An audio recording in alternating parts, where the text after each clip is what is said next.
Hello and welcome to the Starting X podcast presented by OSU Sports Media.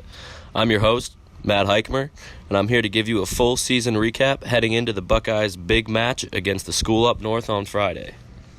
The Buckeyes seem to be picking up right where they left off on their championship run last season, winning their first 4 games by a combined 17 goals. The season took a turn for the worst at the hands of the Marquette Golden Eagles when the Buckeyes dropped a tough overtime game, which started a skid in which the Buckeyes have now lost 6 of their last 7 games. Now this losing streak sounds much worse than it actually is. 3 of those losses came by 1 goal, 2 of which came in overtime, and all of them came against ranked opponents that would be playing in the NCAA tournament. Now, unfortunately for the Buckeyes, this skid leaves them in dead last in the Big Ten and on the outside looking into the Big Ten tournament in which they reached the finals last year before ultimately falling to Maryland. One silver lining for Nick Meyer's young Buckeye squad that they have 3 conference games remaining, all against ranked opponents in number 20 Michigan, number 10 Rutgers, and number 1 Maryland. Now we know the top 4 seeds in the Big Ten regular season are the ones that make it to the Big Ten tournament, so the Buckeyes have their work cut out for them and probably can't afford to drop one of their 3 remaining games.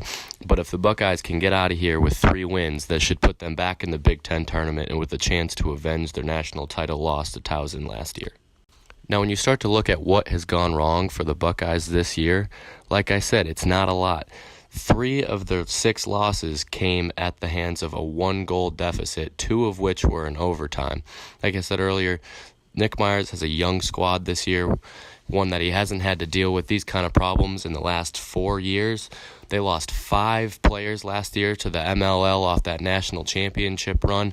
So a lot of it comes down to, at the end of the game, who has more experience and who has the confidence to go net that final goal. And that's where they've struggled this year. To kind of highlight this youth movement from the Buckeyes, 8 of Ohio State's 10 goals scored from last week came from either freshmen or sophomore, and on 3 occasions, 2 pairs of freshmen have connected to put points on the board for the Scarlet and Gray. To further highlight how young of a squad the Buckeyes have, of the 149 total points the Buckeyes have put on the board this year, 106 came from underclassmen. That is a whopping 71%. So clearly these young Buckeyes have talent, led by none other than sophomore All-American Trey LeClaire, who is on pace to become the 2nd fastest Buckeye ever to reach the 100-point mark. Despite this recent skid, the Buckeyes have to feel confident going into the Michigan game here at home. Under head coach Nick Myers, the Buckeyes are 6-0 all-time against Michigan and have scored double-digit goals in each of their matchups.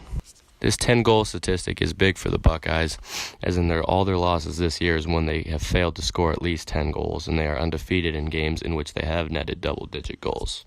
All starting Buckeye attackmen are on pace to have career point seasons, led by sophomore Trey LeClaire, who leads the offense in every major statistical category.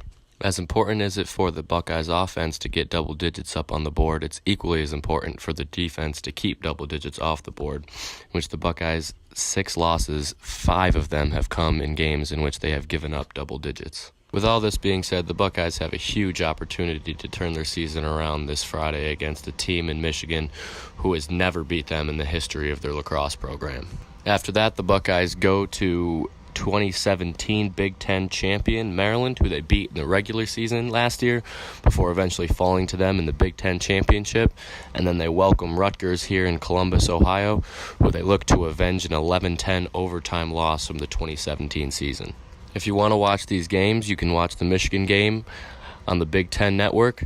You can watch the Maryland game, will be televised on ESPNU, and Rutgers will be back on the Big Ten Network. Now that's all I've got for you today on the Starting X. Now let's just sit back, relax, and hope for an entertaining end to the 2017-2018 lacrosse season.